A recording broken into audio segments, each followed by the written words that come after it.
one of the darker subjects that's come up, and I've seen this on a couple of websites, talked about on like a couple of subreddits, talked about in video comments, but is he a guy that's threatened suicide on multiple occasions? Like that keeps coming up, and I don't know if that's legit or if that's just people exaggerating. Tons of Many times. times. He, Lots of he times. has gone so far as to show the bullets and the gun that he would use to commit suicide. He's taken pictures of the 45 hollow point bullets and tweeted them out saying, "These are the bullets I will kill myself with when I run out of money." The rise and fall of a YouTuber is a tried and true tale, a storyline without many deviations or plot twists to it. It's a narrative arc that's become almost cliche at this point, something we've all seen play itself out thousands of times daily on the website itself. This 3-act story follows a fairly typical formula. There's the meteoric rise. This is when the YouTuber's channel is starting to really take off. They've established a fan base that will follow them from site to site, a dedicated group of individuals that want to consume the content that's being presented to them, no matter where it's coming from. These are the people that buy merchandise. These are the people that financially support the YouTuber.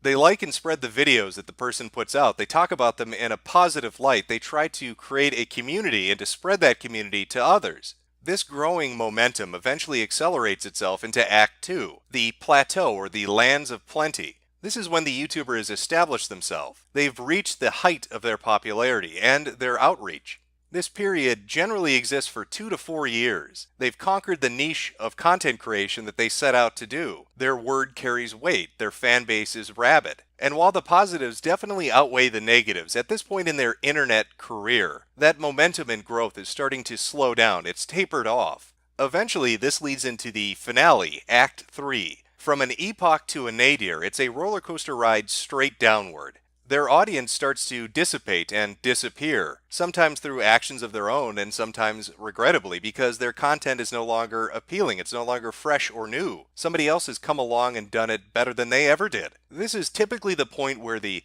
YouTuber, the internet celebrity, starts to experience a depression, knowing that they'll never achieve what they once had. And every day that goes on, from moment to moment, they get further and further away from that success they once coveted. The majority of us that watch videos on YouTube, that subscribe to certain channels or watch certain content, have all witnessed this happen, probably personally at least a few times. I bet if you were to take a moment and really think about it, you'd start to have names pop into your head, and those names might be the ones that are spread the most. But as you give it a little bit of a think, as you really take a moment to look back on the people you used to watch, more and more names are going to come to the forefront. Some of those content creators might have pushed you away through their actions or behaviors, but others you probably simply lost an interest in, or completely forgot actually made content that you used to watch on a daily basis. And Wings of Redemption would be one of those names. He would be a person that has gone through this 3-act story. In fact, he's so far past the finale, we're in the credit sequence playing at the very tail end of the film. Now with this video, I'm not going to present a chronological retelling of the rise and fall of Wings of Redemption.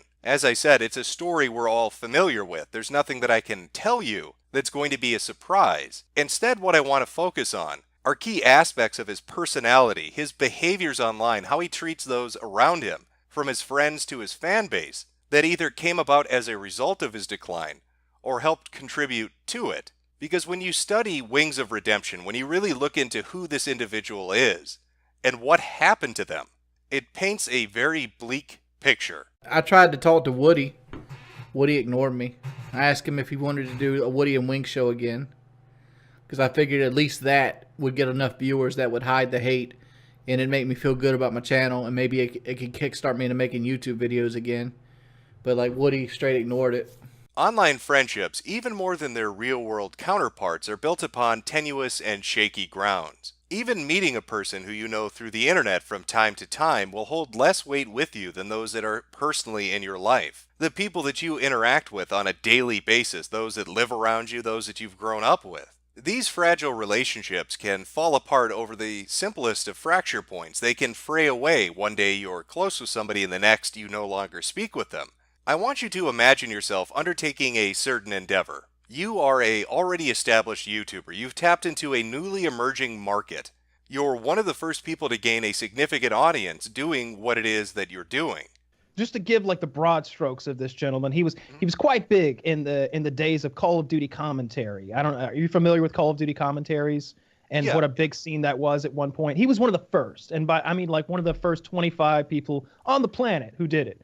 And at that time, it really didn't matter about the quality of your content as much as it did the quantity of your content, because it was a limited supply of it out there. Today, you can go on YouTube and find endless hours and hours of this stuff. But back then, especially if you wanted late-breaking, newest COD content, there were only a handful of guys who were doing it, and he was one of them. And one day you decide that you're going to create something new. You're going to bring in a couple of people that you know. Now, you're the top dog of the group, the alpha male e-celebrity in your little circle. You're much more popular than the other people. You're making way more money than they are making at the moment. At the time, he was making much more money than Woody or I. Woody and I we'd count up our money that we had earned at the end of the month and be like, man, maybe I'll earn this much by the end of the year. It's like, holy shit. $5,000 a year. Yeah, it was stuff like that. It's like, this is a fun hobby. I basically get my video games for free, sort of thing that we were doing. Wings was making $10,000 a month at this early juncture, and we were blown away by it. And so you go about creating this new thing with them. You put together a podcast. You call it Painkiller Already. There's Woody and there's Kyle, and they're coming along with you. You, the big guy, the person with a large audience, the person whose videos are watched by a huge community. But as time goes on, as you experience that 3-act play that we talked about in the opening, as that storyline unfolds, you begin to notice something. You begin to notice that your two compatriots, they've got stories of their own. And unlike yours, the duration of events that they're undertaking and the heights that they're reaching far surpass what you had. Imagine the animosity that would grow inside of you. When you think about it, most people don't begrudge others their own success. But there is a point where that changes. You're probably not upset at the person that wins the lottery, that gets the big payout, that becomes the millionaire or the billionaire, because there is a distance between you and them, and it doesn't enter into your real world. You're not thinking about it on a constant basis. But if it was your neighbor that was the winner, if it was a person that shops at the same place you shop at, if it's a person that bought that ticket at the same grocery store or gas station that you go to, you start to think about the missed opportunity. That should have been your money. You should have played those numbers. It's the proximity of somebody's success that breeds jealousy. So there you are, hosting your podcast with your two co-hosts who are now gaining popularity that is surpassing your own. Now, how do you think that's going to affect your interactions with them? What sort of frame of mind do you think that's going to put you in? Without Wings himself ever giving us his insight into this, and it's doubtful we'll ever get that, let alone honest insight, we'd be better served by looking at different examples of his relationship with them, his ungratefulness, and his backstabbing nature towards his co-hosts, people that are trying to help him out, to really understand what led to the end. Now, one prime example of that would be the weight loss challenge that Wings embarked upon.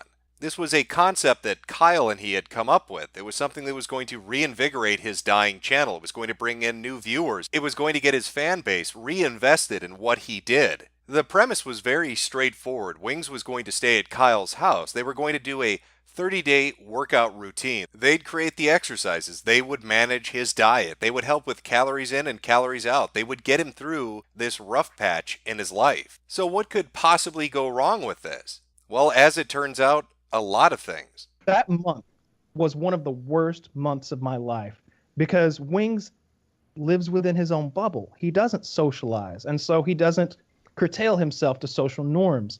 Right away, myself, my roommate Kitty, and my girlfriend were in my kitchen, and the bathroom is visible from the kitchen. And we hear this noise of water flowing into more water. And we all look up ponderously, and the bathroom door is agape, and Wings is pissing. And we and we can see most of him. I couldn't see the penis, nor could he. I can't see my penis at all. Only time I can see it's like in a mirror. It would seem that Kyle learned quite a few things about Wings very quickly during this extended sleepover at his house. Namely that Wings didn't really have much of a social awareness. He didn't really take into account what other people would be comfortable with. He wasn't very motivated. He wasn't very grateful for the help he'd been offering. And he was very apt to offer excuses for why he couldn't do things. All I'm hearing so far is, oh, here's a problem. All here's you're, a problem. all you're here's hearing a problem. all you're hearing are excuses, and that's another talk. Like me and Wings have had about 3 major talks like this. We talked about work ethic, we talked about half-assing things, and we also talked about excuses. That was the third one. That was the third talk we had. And I said that you are always able to come up with an excuse why you can't do something. You're a master of it. You can come up with an excuse why you cannot do anything I could possibly name. But I have never seen you come up with a reason why you can do something. This becomes all the more ridiculous when you take into account the amount of money that Kyle spent to accommodate Wing's stay with him, going so far as to remodel his bathroom. And so that night I was taking a shower in my shower after the show, and I was washing my hair, and I bumped my elbow on the shower wall, and I was like, God, this shower is a little narrow. And then it occurred to me, Wings of Redemption could not fit into my shower. And if he was going to live with me, we would have to put in a new shower. So construction began the next day on a $5,000 shower. $5,000. Not only are you letting Wings stay at your place, not only are you managing his exercise and you're paying for his food and you're trying to accommodate and help him out, you spend $5,000 remodeling your bathroom. For what? To put on a nature documentary. How'd you like a behind-the-scenes look at one of nature's most luxurious full-service hippo spas? And if the bathroom remodeling wasn't enough, don't forget the bed that he broke almost immediately upon showing up. The first night, he broke the bed in the room. It wasn't a bed, to be fair. It was a futon, because it was a guest bedroom, and I had never had a guest in there before. And so there was a futon, a couch that folds out into a bed. Mm-hmm. And I had slept on it once before. Like I was like, let's break this in. And I fucked my girlfriend on it, and it wasn't bad. It was pretty comfy. He broke it. So with that much capital invested, with that much time and effort put into it, did he stick to it? Did he work on it? Did he take the advice that he was offered by his friends who were trying to help him out in a time of need? Of course not. There aren't many people in your situation that would be so stubborn as to turn down something like this. No, it's shocking. I don't know of anyone who has tens of thousands of people rooting for him who can sit there and say, yeah, well, opening a yogurt is just too much effort. I don't like yogurt. I don't like it. And then make me picking on it. I don't like it either. You've got tens of thousands of people cheering you on. And in response, you're like, fuck yogurt. Even with the money raised. And we set up an Indiegogo and raised him $10,000 cash. He still found a way to completely fuck this up. And it doesn't end there, because, of course, Wings being a big guy, not used to exercise, not used to a different sort of diet, he had trouble pooping. He didn't shit for a week. I mean, I didn't poop for the first 5 days. Looks like it's time to have good old grandma fly on down so she can fish that crap right out of his shitter. So one of the worst feelings I've ever had in my life. I mean, the only other feeling that I could even contemplate with that would be the time I was constipated and the turd went sideways on me. That doesn't even make sense. let me tell the story. I had a really bad bout of constipation, and this was when I was on my diet in early 2011. I started doing Slim Fast to replace my lunches. One thing I didn't learn about Slim Fast is it dehydrates you really, really badly. Like, you have to drink a lot of water when you're on Slim Fast when you're replacing it as meals, and I didn't do that. So I got dehydrated really bad. I'm talking about 3 or 4 turds deep. Like, it just hurt to walk. So I feared pooping for about a week. So what I did is I ended up going to get a saline enema. And I had my grandma give me a saline enema.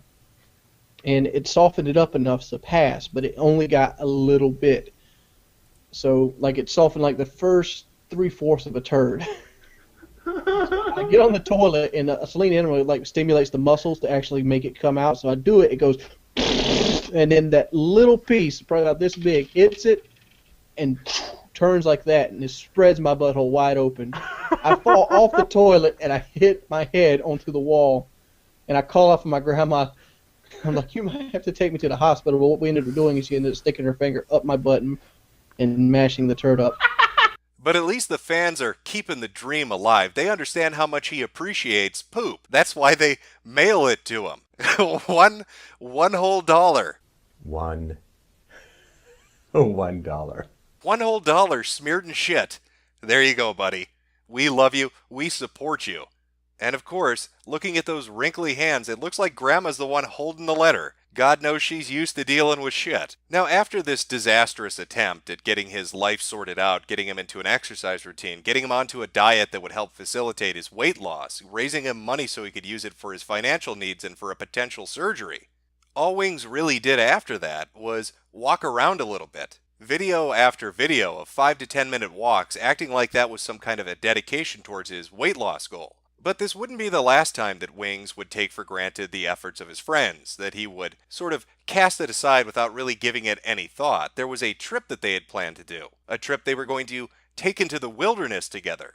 Somehow it came up, hey, let's do a survival trip. Let's go out into the wilderness, the three of us, and let's see how we fare. Leading up to it, we're making videos, talking about it. Like, one of the things was that we kind of got fixated on was starting fires with flint and steel. And so I made a quick video on one of my YouTube channels of me in my backyard making a fire with flint and steel. You know, it's a little annoying at first, but once you get the knack of it, you can do it. Wings made 4 videos of him making fire with flint and steel and never accomplished it.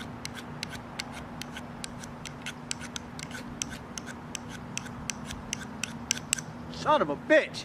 And so I set out on this quite long drive. I'm going to say it's 5.5 hours from where I lived at the time to where we're doing this thing. So I leave the night before. I'm going to get a motel room in the area 30 minutes from the meetup location. And that way I don't have to drive, early in the morning. I don't want to leave my house at 5 a.m., get there at 10 a.m. and be already just kind of out of it before we begin hiking and surviving and such. So I'm driving in the night before. And I think to myself, hey, let me give old Wings a call, make sure we're all good to go here, because it's Wings. Call him up, say, hey, man, get ready to do this thing. I'm driving in now, about 3 hours from the place. What are you up to? You could leave, if you left right now, you'd be here around 11, and you could share this motel room with me. I could get a room with 2 beds or something. He's like, I'm not going. Like, what? What do you mean? I'm not coming. So there's Woody, and there's Kyle. They're psyched for their outdoor adventure. Wings is going to come along after shit-talking the other person that wasn't really up to doing it. 3 buddies out in the woods going to have a great time, maybe get a little content out of it. And what happens? He doesn't even do them the courtesy of calling to say, I can't make it. He doesn't tell them ahead of time that he has no interest in it. He merely lets them show up, and then he decides, I don't want to do it. Obviously, I didn't go to the PK survival trip today. And I've seen people tell me, like, oh, why don't you go now? Go now. Do it. Dude, that's not an option. Maybe you're starting to notice a bit of a pattern here. A lack of will. An inability to commit to something, to find any excuse to not have to do something. A lack of constitution. This is the end of the day 3 video. And I want to talk a little bit about constitution. One of the things that really changed during this last week or so about me is noticing how lack of the constitution I actually have. His failure to commit to this trip was just one thing in a long line of things that ended up fracturing the relationship. But I think the most damaging one would be what he did to Woody. It's one thing to bail out of a commitment to a trip. It's another thing to let your friend put in a large financial investment and time and effort to help you lose weight and then flip-flop and walk away from it. It's another thing entirely to financially support somebody that is attacking your friend's child. Let me read this out before you go into the story. Maybe you can tell me if this is accurate or not. And this was, I believe, from 2014 or 2015. Earlier this year, it was revealed that he worked as a double agent helping a YouTube troll attack a 10-year-old autistic son of one of his friends. Is that talking about you? That sounds like it. Yeah. Yeah, that's it. Yeah. That's it. Yeah. So this guy, the one that, challenged me to fight him and we organized it, he also would he'd be like, give me money. I want to go to Europe, or I want to do this, or I want a car. I don't know what he wanted money for. And Wings donated to him. And I felt like that, for me, that was a real betrayal, right? This is a guy who doesn't just attack me, he attacks my wife and my children. Wait, no, I'm sorry, say that again. So the guy that's screwing with you and your family, he gave him money? Yes. Yeah, via PayPal. Why? Because this dude that was attacking Woody's family, obviously Jesus, his channel was named. He also, as like a different thing not related to Woody was like, oh, I really, you know, I'm feeling depressed and I'm all, you know, in a bad headspace. I would feel really way better if I could go on like a 3-week no thinking about anything European vacation. So donate to my European vacation. Oh, also I need a new gaming PC. That would really pull me out of this funk. And so that's basically what he was doing, e-begging for vacations. that makes no fucking sense. You guys were doing a show together at the time, yeah? We were friends. You're friends with him, and you're doing a show together, and the guy that's fucking with you, he gives him money. Yeah, that's not the only one. There was another guy. His name was Thunder Toro, and Thunder's channel is doing well at this point, but he hates me. He hates me, I think, because he was a better gamer than me, but I was more successful on YouTube, and I think that's the core of it. Like, I never talked to him or anything, and he uploaded a video where his friend said that my son was a fucking faggot that jerked off dogs. And I didn't like it, you know, so I uploaded a response. Oh, yeah, it's understandable. And I gave that comment 2 thumbs down. Yeah. Wings, on the other hand, was giving him like search engine optimization advice and like how to grow his channel, and he was doing really well. And Wings took some credit. Oh, well, you know what? Fuck this guy then. How is he gonna cry about compilation videos and be like the trolls are coming to get me when he's funding people that are fucking with you? That's that. Exactly. You know what? We're of the same mind on this one. No fucking pity. Fuck him. Yeah, and Wings was like, Woody, I feel like you're making me choose between you and him. This, to me, is perhaps the most irredeemable thing about him. These are his co-hosts, and he's financially supporting somebody attacking one of their family. And what excuse does he offer up to it? What is his explanation for why he did that? Thunder goes to me, goes, "Hey man, I need help with my channel. Could you help me?" So I helped him. I gave him some advice about algorithm, and his channel went up. Next thing I know, I'm confronted by Woody for helping somebody that made fun of his child. I'm like, that has nothing to do with me. I can be friends with both of you, and you two can be disagreeing. Why won't Woody do a show with me? Maybe because you paid the guy that's attacking his fucking kid, you piece of shit. Maybe that's got a part to play in it. I'd walk away from that. I don't imagine many people would stick around for a friend like that. Your inability to commit, your ungratefulness, and your financially supporting somebody attacking the families of your co-hosts is a pretty good reason to see that you'd be leaving the show, that would be the end of it. But if you think he treats his friends badly, you should see how he interacts with his own fan base. You're worthless because, like, I don't give a shit if you watch or not. You're not worth any money to me. A content creator's relationship with their own audience is equal to, if not more important than, the things that they produce. Your viewership, your fan base is what carries you forward. It's what helps to expand your channel and bring in financial success. But there is a threshold that some people unintentionally and sometimes intentionally cross. A point where they begin to see their fan base less as people that appreciate what they're putting out, and more as a solution to their financial problems. It's the point at which the positive comment, the like and the share, the expanding of the community is no longer sufficient enough, where the content creator wants more out of the people that are watching them, where they're viewed less as individuals and more as a living wallet, or as the Findom community would put it, a pay pig. And you know what? If you know what's good for you, guess what? You're gonna go to my fucking Amazon. That's right. That's right, you fucking pay pig. That's right.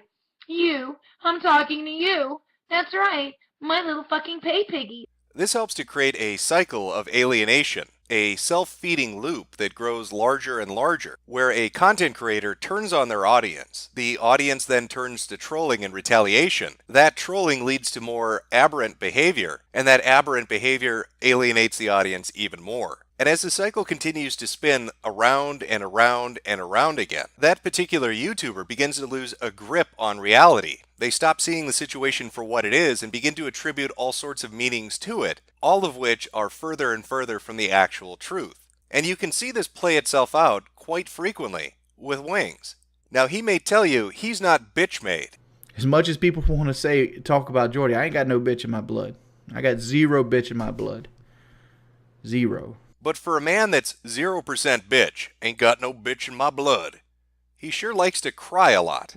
Let me know how many people I actually have that actually want to see me here. I want people that actually care about me being in the fucking channel.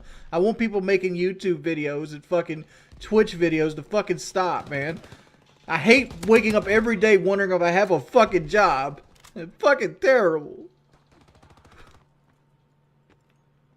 I hate my fucking face cam because shit like this happened, and this is gonna be on fucking YouTube and Twitch too. He likes to complain a lot. Like, seriously, I'm fucking stressed out like a motherfucker, and the people just keep doing this shit. And why am I always fucking mad 24/7 when I have people like this just fucking with me? This is my job, man. This is how I put food on the table. Leave me alone. I cry because it hurts my fucking feelings, dude. I don't think you understand how stressed I get about this Twitch and this YouTube and this troll shit. Like, my stomach hurts from just stressing about it. No, I'm not fucking fake crying. I almost cried right there. He likes to play you the song of his people. I hate coming here. I hate coming to fucking do this shit and get 15,000 people ask me about my weight and remind me how big of a failure I am. My life sucks, man. It does. I'm scared. All people do is fuck with me. And why does he find himself in this situation? Well, it's those goddamn trolls, the people that are harassing him online. Report every video that you see. Like, honestly, every time you click on one of those videos, just report them. If I had 300 people report every video 300 times, those channels would be took down. Those channels would be took down. I don't know why. I don't know why the trolls keep harping on it. Like, that doesn't bother me one bit. Like I said, I'm not smelling my hand either. Like, I touch my nose all the time because it's a Twitch. I'm not smelling it at all. Ran the fuck out of there. Oh, I almost caught me. Hey, Jordy, I almost caught me a wild ash today, man. A loud ash? If somebody could please, like, get me their information. Like, maybe, like, I forgot what that shit's called. But, like, if somebody could get me, like, their information, like their name, their address, the number, how I can get in contact with these guys, I would really like to know, because, like, I'm seriously considering suing them. And even more than that, it's the unappreciative fans who aren't being good enough little pay pigs and taking care of his needs first. Fuck the content. I hate making the content. I want the goddamn money. Well, Tangy, stop showing up for fucking Call of Duty. The only reason I stream Call of Duty is when I'm at the point where I need subscribers. I don't play this game for fun. I don't give a fuck about Call of Duty. Like, I hate Call of Duty. I fucking hate it. It fucking ruined my life. I hate everything about it. Ban niche, please. I don't give a fuck if I finish one game or not, dude. Please, just leave me alone. Just leave me alone. I hate Call of Duty. I don't like playing this shit. I don't want to play Rainbow. I don't want to play Call of Duty. There's exactly no games I want to play at this point. Shock Steve. Alright. Shock Steve, here it is. I'm going to download Fortnite, Shock Steve. If I don't reach 520 subscribers within 2 hours, I'm perma-banning you. And so you can see the loop play itself out. Wings hates the content that he makes, but he feels it's the only way to bring in viewers. The viewers show up to watch him freak out. He freaks out and gets angry. That makes more viewers turn to trolling, which just continually escalates the situation. And what does he need all that money for? Well, obviously, all the broken controllers.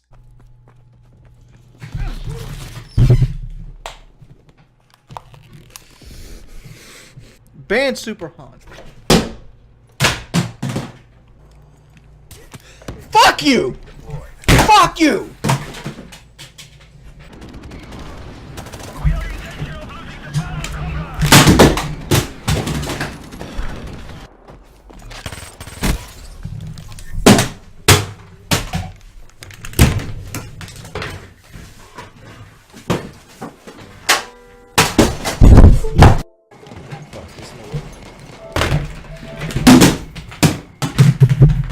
I just can't do it. I can't take this shit no more, man.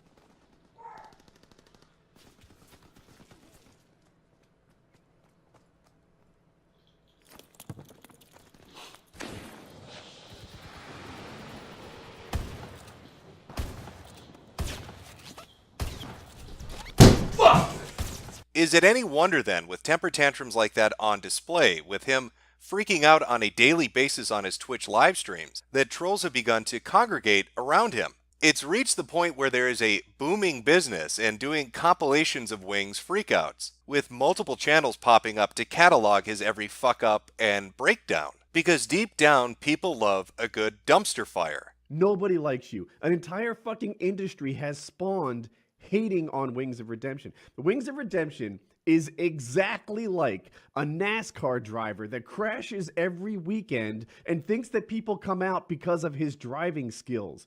No, Wings. People aren't watching you because you're good at gaming. People aren't watching you because you're charismatic.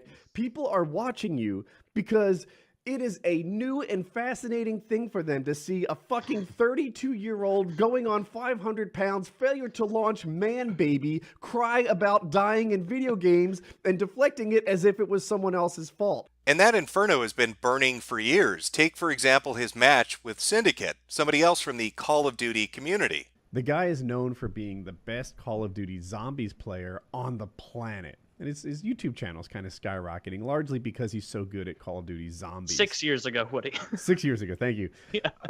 What Wings doesn't realize is that he's actually good at the multiplayer version of Call of Duty as well. That's what he did before he got famous. Anyway, during the show, for hours and hours, Wings is wildly disrespectful to this guy. Just shutting him down, acting like he's not a gamer, like, you know, just... He says that he'd be much better at zombies on his first game. He doesn't even play zombies, but if he were to, he'd be much better than the best player on the planet. He challenges him to a 1v1 on Bog. Nobody on the trash pile. Uh-oh, Wings knows where he is. Does Syndicate know where he is? Game on! Syndicate gets the shots on target. 6-3 Syndicate.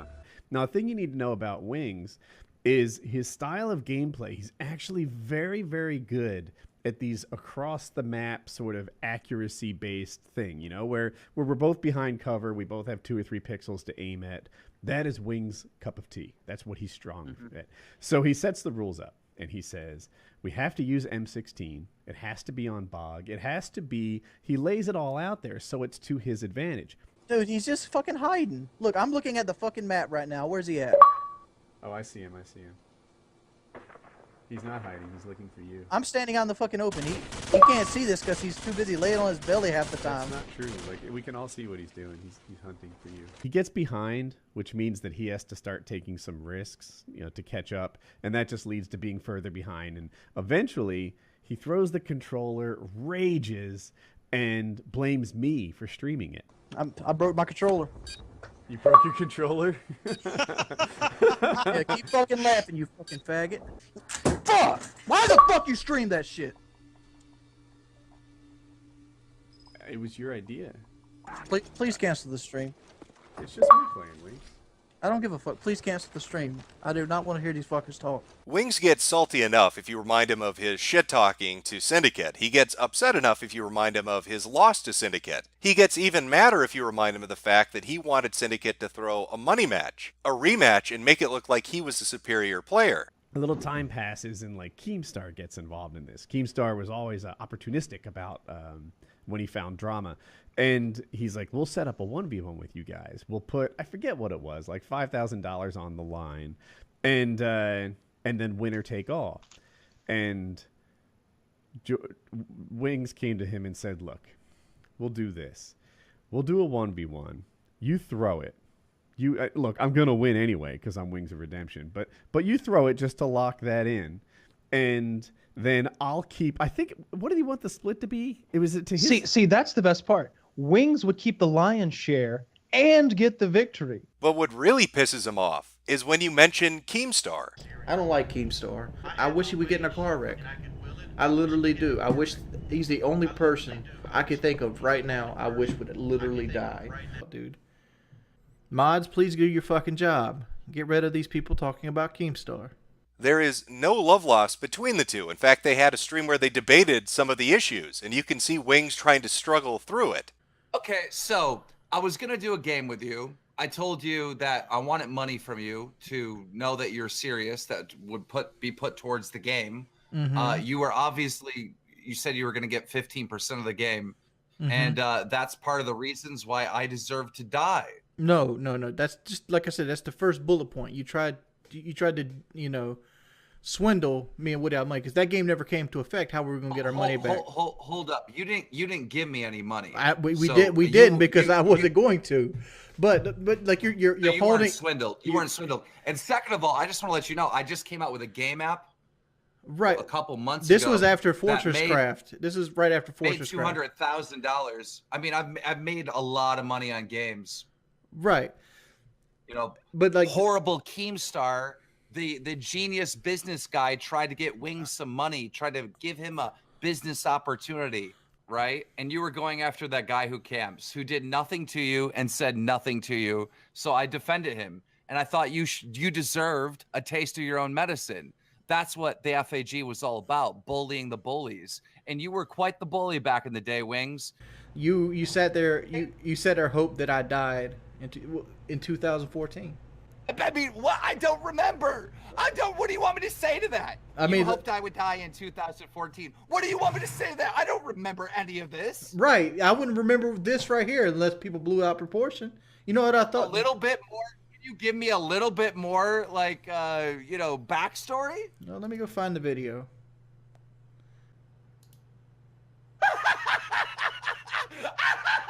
What's happening? I saw the clip. Okay, so I tweeted you a joke. I said, "You're a lot like your channel, large Wings, and slowly dying." Yeah. That's a joke. That's funny, Wings. That's funny. That's not, oh, Wings should die. That's a fucking joke. In fact, Wings got so angry at Keemstar, he tried to intimidate him through doxing him and his loved ones. All right. Well, I got your DJ Keemstar. I've run some stuff by you. Is your P.O. Box 148 Holland? That's 0? correct. That's correct. Is your street address York 1408009? That's incorrect. That's incorrect. Right. I don't give my personal where I live at. I don't give that out. Is your girlfriend named Melissa R? Yes, she is. Is her phone number 71663? Okay, can I ask you why you're trying to get my personal information? I'm just trying to see how much of this is correct, because I gave some of this information to Fisticuffs. You gave my personal information to Fisticuffs? Yep. Okay, so should I find out what trailer park you live in and announce that to the world? I don't live in a trailer park, my man. Wait, so what was me. The motivation behind this action?